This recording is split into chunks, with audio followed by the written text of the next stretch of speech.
xuống từ phía trên ngồi vào trong vòng vệ sinh. Cô khách nhớ mạnh mặt nạ để có dưỡng khí, đeo mặt nạ để hút vào miệng, choàng dây qua đầu, siết chặt. Được cô khách cuối cùng trẻ em hãy đeo mặt nạ cho bên trước rút về sau.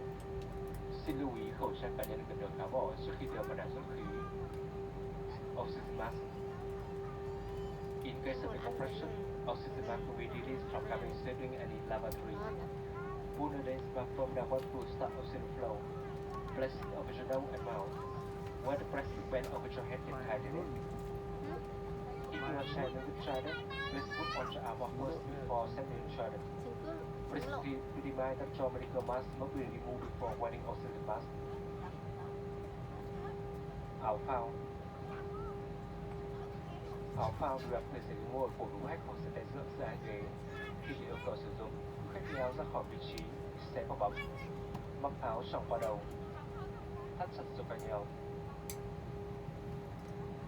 Quý khách lưu ý không được làm phồng áo khi ở trong phòng khách, ngay tại cửa trước khi thoát hiểm. Quý khách làm phồng áo bằng cách giật mạnh để nhựa hoặc thổi bóng màu đỏ.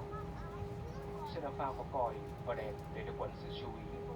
Quý khách lưu ý chỉ giữ áo phao trong sự ấm nấp hoặc tin tức đặc biệt yêu cầu. Life vest along with the under seat or between two seats.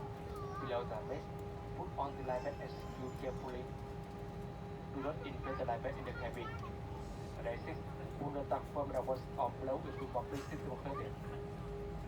There are whisper and no light on your life vest for checking attention. Life vest are used in case of emergency or when instructed by cabin crew only. Bảng hướng dẫn an toàn.